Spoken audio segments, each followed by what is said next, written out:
பிரதான குருக்களுடைய மகன் வந்து என்ன அரைஞ்சி போட்டார். எதுவும் ஒன்றில்லை, 5 அரை அரைஞ்சிரு. Hi viewers, welcome back to channel brand break. நாங்கள் இந்த காலையில் எதை பற்றி பார்க்கும்போது சொல்லி சொன்னோம்னா, இலங்கையில் நடந்த ஒரு சாதிய தீண்டாமை பற்றி தான் பார்க்க போகிறோம். இந்த சாதிய தீண்டாமை சாதியன்னு சொல்லி இந்த விஷயங்களை காய்ச்ச உடனே டக்குன்னு எல்லாரும் மைண்ட் செட்டும் வந்து பார்த்தோம்னா, இது சாதியான யாழ்ப்பாணத்தில் சாதி பார்ப்பாங்கன்னு சொல்லி தான் ஒரு பொதுவான ஒரு பேர் இருக்கு. ஆனால் இது வந்துட்டு பார்த்தா நடந்தது எங்கேன்னு சொல்லி சொன்னோம்னா, திருகோணமலை பத்ராளி கோயிலில் வந்துட்டு நடந்திருக்கு. இன்னும் சரியாக சொல்ல போகிறோம்னு சொல்லி சொன்னால், திருகோணமலை பத்ராளி கோயிலில் ஒரு பூசை செய்யக்கூடிய ஒரு பூசகருக்கு அதான் இந்த விஷயத்தை வந்து செஞ்சிருக்கார். ஸோ இதுக்கான இந்த விடயம்னு சொல்லி பார்த்தோம்னு சொல்லி சொன்னால், முதல்ல இந்த காணொலியை பார்ப்போம். கோயிலுக்கு போய் கோயில் சாமி தூக்கி தீர்த்தக்கரை வரைக்கும் போய் தீர்த்தக்கரையில் இருந்து வரும் வழியில் கோயில் பிரதான குருக்களுடைய மகன் வந்து என்ன அரைஞ்சி போட்டார். எதுவும் ஒன்றில்லை, 5 அரை அரைஞ்சிருக்கார். என்னென்னு சொன்னால், வர வழியில் வந்து அவர் வந்து தேருக்கு முன்னுக்கு வந்து கொண்டிருந்தவர், தேருக்கா சாமிக்கு முன்னுக்கு வந்து கொண்டிருந்தவர். வர வழியில் கால் தடுக்கி எனக்கு மேலே விழ வரும்போது நான் அவர் முதுகில் கை வச்சினேன். திரும்பி பார்த்து சொன்னவர் வந்து முதுகில் கை வைக்க வேணாம்னு சொல்லி நான் அதை பெருசாக எடுக்கல. பிறகு சாமியை கோயிலுக்குள்ளே கொண்டு வந்து பிறகு சாமியெல்லாம் சுற்றி நான் கோயிலுக்கு உள்ளே போகும்போது விறுவிரண்டு வந்த மாதிரிக்கே வந்து எப்படி என்னட்ட வந்து எந்த தோளில் வந்து தொடலாம் அப்படின்னு சொல்லி கேட்டு அரைஞ்சி 5 அரை அரைஞ்சவர் அரைஞ்சி வெளியில் தள்ளி கொண்டு போய் பொலிஸில் கொடுக்க சொன்னவர். என்னென்னு கேட்டால், அவருக்கு நான் அடிக்க வந்தேயாம்னு சொல்லி. ஆனால் நான் வந்து அவருக்கு கையே தூக்க இல்லை, நான் தலை குனிஞ்சி தான் நின்றுனான். கோவிலில் அவ்வளோ கேமராஸ் இருந்தது, கேமராவில் பார்த்தா தெரியும்.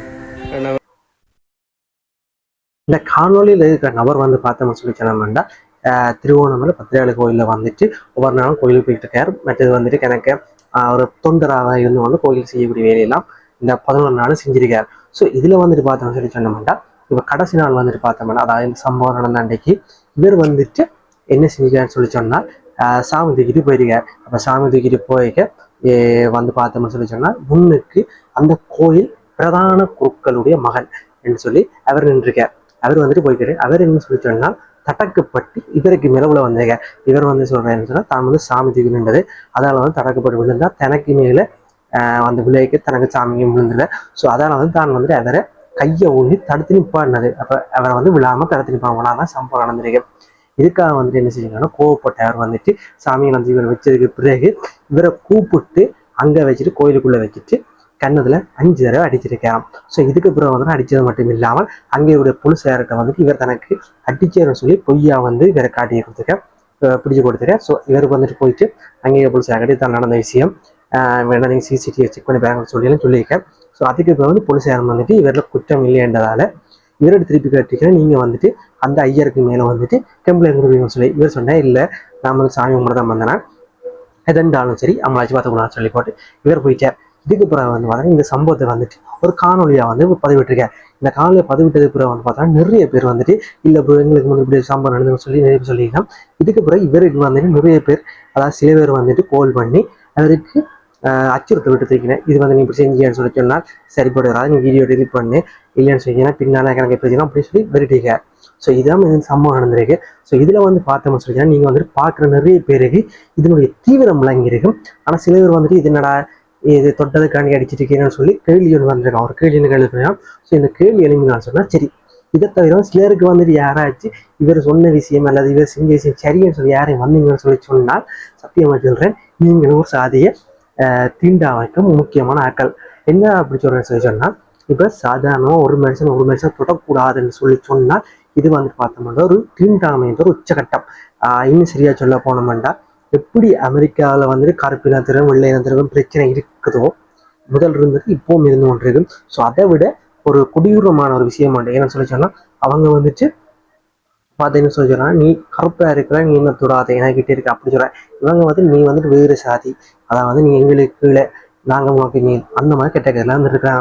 ஸோ இது வந்துட்டு நான் வந்துட்டு கொஞ்ச நாளைக்கு சரியா சொல்ல போனால் ஒரு வருஷத்துக்கு முதல் யாழ்ப்பாணத்தில் சாதி சம்பந்தமாக ஒரு 2 அமைச்சுவர் கட்டியிருக்கிறாங்கன்னு சொல்லி காணப்படுறேன். அந்த டைமில் வந்து நிறைய பேர் சொல்லிக்கிறேன், இவர் வந்துட்டு சும்மா சொல்கிறாரு அவங்க வந்து கோயிலை கட்டிக்கிறாங்க சொல்லி. ஸோ அந்த டைமில் நான் அப்படி சொல்ல கதைக்கல. ஏன்னு சொல்லி சொன்னால், இப்போ இது வந்துட்டு இன்னொரு விஷயம் வந்து வெறும்போது காய்ச்சிக்கலாம். சரி, அதே மாதிரி நான் இதிலே காய்ச்சிக்கலாம். என்னன்னு சொல்லி சொன்னால், இப்போ இது வந்துட்டு பார்த்தோம்னா ஒரு பிராமணராக இருந்தாலும் சரி இதாக இருந்தாலும் சரி நீங்கள் வந்துட்டு ஜஸ்ட் ஒரு கோயிலில் பூசை பண்ணுறீங்க. பூசை பண்ணுறேன்னு சொல்லி சொன்னால் நீங்கள் வந்துட்டு அவ்வளோதான் வேலை, நீங்கள் ஒரு வேலை நிமித்தமாக தான் அந்த கோயிலுக்கு வந்திருக்கீங்க. இங்கே இருக்கக்கூடிய நிறைய பிராமணர் வந்துட்டு வேலை நிமித்தமாக கோயிலுக்கு மட்டும் முறையில் ஒரு நாடு விட்டு நாடு வந்திருக்கு. இன்னும் சரியா சொல்ல போனோம்னா நீங்கள் எல்லாரும் வந்துட்டு இந்தியாவிலேருந்து இங்கே பூசை செய்கிறதுக்காக வந்த ஆட்கள், மற்றபடி வேறு ஒன்றுக்கு நீங்கள் வரல. இங்கே இருந்த எந்த பூர்வ குடியிலும் வந்துட்டு உங்களோட பிராமணர் என்ற அடிப்படையே இல்லை. இன்னும் சரியா சொல்ல போனால் நீங்கள் இந்தியாவுக்கே சொந்தமான ஆட்கள் இல்லை. சரி, நாங்கள் அவ்வளோ டீப்பாக போக வேண்டாம். நீங்கள் தான் வந்துட்டு இந்தியாவிலும் அதே சாதிய கட்டமைப்பை கொண்டு வந்தீங்க, அதே மாதிரி தான் இலங்கையிலும் அதே சாதிய கட்டமைப்பை கொண்டு வந்துச்சு. அதுக்குள்ளே வந்துட்டு நீங்கள் உச்சத்திலிருந்து கொண்டு நீங்கள் கீழே இருக்கிறவங்க ஆட்டி படைச்சு கொண்டிருக்கீங்க. சாரி, இப்போ நீங்கள் வந்துட்டு எப்படி இப்போ நாங்கள் எங்களோட ஊரில் இருக்கிறாக்கலாம் வெளிநாட்டுக்கு போய் இடம்பெயர்ந்து போய் அங்கே வேலையை செஞ்சோன்னா அங்கேயே செட்டில் ஆகிடும். அதே மாதிரி நீங்கள் இங்கே வந்துட்டு செட்டில் ஆகிருக்கீங்க. இன்னும் சரியாக சொல்ல போனோம்னால் இப்படி இந்த மலைய தமிழர்கள் வந்துட்டு மலையத்தில் கூட இந்திய தமிழர் வந்துட்டு இங்கே செட்டில் ஆகிருக்கோம். அதே மாதிரி நீங்களும் ஒரு தொழிலுக்கு வந்தீங்க. என்ன தோட்டத்தில் தொழிலுக்கு வந்தீங்க, நீங்கள் வந்து கோயில் தொழிலுக்கு வந்தீங்க. அவ்வளோ தான் நீங்கள் செஞ்சது. மற்றபடி நீங்கள் வந்துட்டு பெரிய ஆக்கோ இதுவும் சொல்லி ஒன்று எதுவும் இல்லை, உங்களை தொடக்கூடாதுன்னு சொல்லிலாம் இல்லை. மற்றது வந்து பார்த்தோம்னு சொல்லி சொன்னால் நீங்கள் என்ன செஞ்சீங்க சொன்னால் இங்கே வந்தால் வேலையை மட்டும்தான் பார்க்கணும். அதை விட்டுட்டு அவன் வந்துட்டு அந்த கோயிலேக வந்துட்டு உங்களுடைய என்ன சொல்ல அவனுக்கு தான் நீங்கள் வேலை செஞ்சு கொடுக்குறீங்க. நீங்கள் இன்னும் சரியாக சொல்ல போனால் அவன் தான் உங்களுக்கு முதலாளி. அதாவது முதலாளியை வந்து நீங்கள் அடிச்சிட்டீங்க, அதான் உண்மையான விஷயம். அதை விட வந்துட்டு அடிக்கப்பட்டு இப்போ வந்து நீங்கள் வந்து சாதியத்தின் அதை கழிச்சிருக்கீங்க. நிறைய இன்னொரு விஷயம் வந்து நீங்கள் சொன்ன மாதிரியே வந்து பார்த்து இப்போ அவன் வந்துட்டு உங்களை தொடரக்கூடாதுன்னு சொல்லி சொன்னால் இப்போ நீங்கள் வந்துட்டு உங்களுக்கு மேலே அவன் வந்துட்டு ஒருக்கா தான் தொட்டுருக்கிறான். அவன் நீங்கள் வந்து அவனை 5 தடவை தொட்டு அடிச்சிங்க. அவங்களோட கையை என்ன செய்றீங்க, கையை கொண்டு வந்து எரிச்சிட்டிங்களா, அல்ல உங்களோட முதுகத்தான் வெட்டி எறிஞ்சிட்டிங்களா? என்ன சொல்லி சொன்னால் ஜஸ்ட் எல்லாருக்கும் சாதாரண மெசேஜ் தான். அதை விட வந்து பார்த்தோம்னா அவன் வந்துட்டு அந்த கோயிலில் வந்து ஒரு காசு போட்டால் தான் உங்களுக்கு உழைப்பு. அதை விட வந்து அவன் கோயில் கட்டின வழியத்து உங்களை கூட்டிகிட்டு வந்து கோயிலில் பூஜை பண்ண விட்டு உங்களுக்கு சம்பளம் தான் நீங்கள் ஆடுற எல்லாத்துக்கும் ஓமன் சொல்லி கொண்டு இருக்கிறாங்க. இதை விட வந்து பார்த்தோம்னு சொல்லி சொன்னோம்னா ஏதோ நீங்கள் பெரிய கடவுள்கிட்ட இருக்கிறது ஏதோ ரேஞ்சில் இருக்கிறது பெரிய இதண்டு இல்லை. நீங்கள் ஜஸ்ட்டு கோயிலில் பூசை பண்ணுறீங்க. இன்னும் சரியா சொல்ல போனால் போக்குற வேலை பார்க்குறீங்க. கடவுளுக்கு மனுஷனுக்கு நடுவில் போக்குற வேலை. இதில் கொடுக்குறத எடுத்து அவங்க கொடுக்குறது, அங்கே கொடுக்குறது, அங்கே இந்த வந்துச்சுன்னா அதை கொடுக்க இல்லை. ஒன்லி நாங்கள் கொடுக்குற மாதிரி நீங்கள் எடுத்து கொடுக்குறீங்க, அவ்வளோதான் செய்றீங்க. ஸோ நீங்கள் ஜஸ்ட்டு செய்கிறது போக்குற வேலை. வந்தால் போக்குற வேலையை பார்த்தோமா போனோமா கமிஷனை வாங்கி மன்றிருக்கணும். அதை விட்டுட்டு உங்களுக்கு வேலை சொல்கிற முதலாளி கிடைக்கக்கூடாது.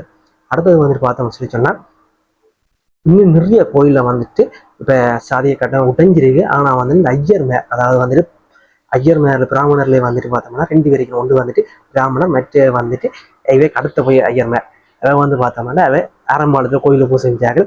பிராமணராக வந்து உள்ளுக்கு போனோடனே இவன் வந்துட்டு பிரதான குருகள், இவர்கள் வந்து நித்திய குருக்கள்னு சொல்லி பிரிச்சு விடுறப்ப வந்து பார்த்தா இவன் வெளியில் அனுப்பினேன் அவன் தான் உள்ள பூசையும். ஸோ அப்படி அதுக்குள்ளேயே ஒரு ஏற்றத்தாள் அவன் வந்துட்டு மொழியில் இருக்கிற ஆட்களுக்கு இப்போ தாங்கள் ஏற்கலான்ட்டு சொல்லி இப்படி ஒரு ஏற்றத்தாளோடு இருக்கிறீங்க. சரி, இப்போ இதோட வந்து பார்த்தா இன்னும் நிறைய கோயிலில் நீங்கள் வந்துட்டு ஐயர் மேரத்துக்கு தலையில வச்சு ஆடுறதை நிப்பாட்டீங்க. நிறைய கோயிலில் போயிட்டு ஐயர் மேர சொன்னா ஓம் ஐயா சரி ஐயா அப்படித்தான் நிற்பீங்க. நிறைய பேர் வந்து நான் சொல்ற விஷயத்தை கேட்டு பாருங்க. நீங்க சின்னல்ல போய்க்கு ஒரு கோயிலில் ஒரு ஐயர் இருந்திருப்பாரு. அவர் இருந்த வசதிக்கு இப்போ இருக்கிற வசதிக்கும் இவ்வளோ வித்தியாசம் பண்ணி வச்சுப்பாங்க. என்ன சொல்லியா நான் பார்த்தீங்கன்னா எங்க ஊர்ல ஒரு கோயிலில் ஐயர் வந்துட்டு இருந்தாரு. அவர் முதல் வரைக்கும் பைக்ல வந்தாரு. இப்போ வந்து பார்த்தோம்னா அவர் ஒரு டொல்பின், அதை விட வந்துட்டு அவர் பிள்ளைகளுக்கு 2 ஆளுக்கு ஒரு பைக்கு அது இதுன்னு சொல்லி ஒரு ராஜபோ வாழ்க்கை. அதே நேரம் வந்து கோயிலில் வந்து பூசை செஞ்சவங்க நிறைய பேர் ஒவ்வொரு பூசையாக விட்டுட்டு கடைசியாக வந்து இப்போ பூசை செய்ய வந்து என்ன சொன்னால் அவ்வளோ வரும் வைக்கி பொருளாதார நிலைமை கீழே இறங்கி இருக்கு. ஸோ இதில் வந்து பார்த்தோம்னு சொன்னால் நீங்கள் வந்து தலையாடி ஒருத்தவங்க தான் காசை கொடுத்துட்டு போறீங்க. அதை விட வந்து பார்த்தோம்னா நிறைய கோயிலில் இந்த பூசையெல்லாம் முடிஞ்சு, அதாவது திருவிழாலாம் முடிஞ்சு கடைசியில் வந்துட்டு ஐயா ஆசீர்வாதம் ஆகணும்னு சொல்லி போய் எதுவும் அவர் இல்லாத புல்லாத வேலையெல்லாம் பார்த்துட்டார் இந்த மாதிரி காலில் எல்லாம் முழுந்து ஒழும்பி செய்வீங்க. அதுலேயும் வந்து பார்த்தா சில கோயிலில் சாமியை தூக்கிட்டு போகிற அதே அந்த கொம்புல இவரை இருத்தி அவருக்கு குடியெல்லாம் முடிஞ்சு கோயிலுக்குள்ள பல்லக்கில் தூக்கிட்டு போய் என்ன பொறுத்த வரைக்கும் வந்து பார்த்தோம்னா ஏதோ அந்த பட்டக்கட்டையில் குருட்டு போகிற அந்த மாதிரி தான் பல்லக்கை தூக்கிட்டு போகிறேன். ஆனால் எனக்கு தெரிஞ்சு வந்து பல்லக்கு அதாவது இப்படி 4 பேர் தோளில் வச்சு தூக்கிட்டு போகிறது வேறு விஷயங்களை தான் தூக்கிட்டு போகிறாரு. சரி, அதை விடுங்க, அவர் கிடா கட்டு போட்டோம். ஆனால் வந்துட்டு நீங்கள் இந்த விடயங்கள் அதாவது இந்த கோயிலுக்குள்ளே நடந்த இந்த விடயத்தை பற்றி இப்போ இந்த டைமில் கேள்வி கேட்க மாட்டீங்கன்னு சொன்னா நாளைக்கு வந்து அவன் சொல்லுவான் நீ வெளியில் போ, நீ கோயிலுக்குள்ளே வராதே ஏன்னு சொன்னால் ஏற்கனவே நிறைய இடங்களில் கோயிலுக்குள்ளே வராதேன்னு சொல்லி இருக்கிறாங்க. இப்போ சொல்கிறேன்னா அவன் வந்து நேராக சொல்ல மாட்டான். அவன் வந்துட்டு கொஞ்சம் பேர் வச்சிருப்பான், ஐயா தம்பி நீ தான் வந்துட்டு இங்கே பெரிய ஆள், நீ தான் அவனை விடக்கூடாது அப்படி சொல்லியிருப்பாங்க. மற்றது இன்னொரு விஷயம் என்னன்னா இன்னும் நிறைய இடங்கள்ல அந்த கோயிலில் சைய தீண்டாமை இருந்து ஒன்று இருக்கு. சைய தீண்டாமை சொல்லி சொன்னால் அந்த கோயிலில் அவன் மட்டும்தான் ஒரு குறிப்பிட்ட சமூகம் மட்டும்தான் கோயிலில் சாமி தூக்கினான். குறிப்பிட்ட சமூகம் மட்டும்தான் கோயிலுக்குள்ள முக்கியமான வேலையில் போகலாம். ஏன்னு சொன்னால் நான் ஒரு அனுபவப்பட்டேன். நான் எங்கே சொன்னால் யாழ்ப்பாணத்தில் மிக பிரபலியமான கோயில் நிச்சயம் சொன்னால் நல்லூர் கந்தசாமி கோயில். அங்கே தான் இந்த சம்பவம் நடந்தது. நான் நினைக்கிறேன் கிட்டத்தட்ட 2017 நடந்து நினைக்கிறேன்.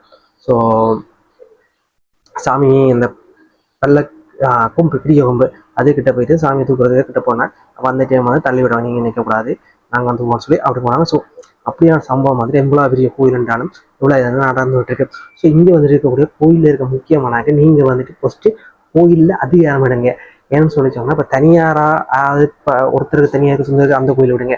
மற்ற கோயிலுக்கு தான் ஊர் கூடித்தான் கோயில் கட்டினீங்க, அந்த கோயிலை கட்டி அங்கே மட்டும் எந்த கோயில் கட்டுறதுன்றதுக்கான சம்பந்தத்துக்கு ஒன்றுக்கே வந்து ஒரு பங்களிப்பு தராத ஒருத்தரை கோயிலெல்லாம் கட்டி சாமியெல்லாம் கொண்டு வச்சுட்டு அதுக்கு பிறகு கும்பாசனோட விஷயத்தை செஞ்சு அதுக்கு பிறகு வந்து அவர்கிட்ட கோயிலை கொடுத்து நீங்களாம் வெளியில் கட்டி வெளியில் நிற்கிறீங்க. ஸோ இதுதான் வந்து பெரிய விஷயம். ஸோ சரி நீங்கள் கையை கட்டி நிற்கிறீங்க இதுங்க சரி அதை விடுங்க. ஆனால் அந்த ஐயரை உங்களோட கண்ட்ரோல் வச்சுங்க. கோயில் நிர்வாகம் சொல்லி சொன்னால் நிர்வாகத்தை கண்ட்ரோல் வச்சுக்கோங்க. அவர் வந்து தலையில் ஏறி ஆட வெளிக்கிட்டாருன்னு சொல்லி சொன்னால் ரொம்ப கஷ்டம். ஸோ அதை விட வந்துட்டு பார்த்தோம்னா இந்த விடயம் வந்துட்டு ஒரு எக்ஸாம்பிள். இதோட நிறைய இன்னும் எத்தனையோ விஷயம் வந்துட்டு வெளியே தெரியாமல் இருக்கு. ஸோ அது எல்லாத்தையும் வந்துட்டு சந்தர்ப்பம் கிடைக்கிற நேரத்தில் கதைப்போம். மற்றது நிறைய பேர் வந்துட்டு உங்களுடைய குரல் இதுக்கு எதிராக சொன்னீங்கன்னு சொன்னதான் இப்படியான சம்பவங்கள் நடக்காம பார்த்து கொள்ளலாம். சரி, இதோட இந்த காணொலி முடிச்சு போல நாங்கள் வேறு இன்னொரு சுவாச காணொலி சந்திப்போம். அதற்கு நன்றி, வணக்கம்.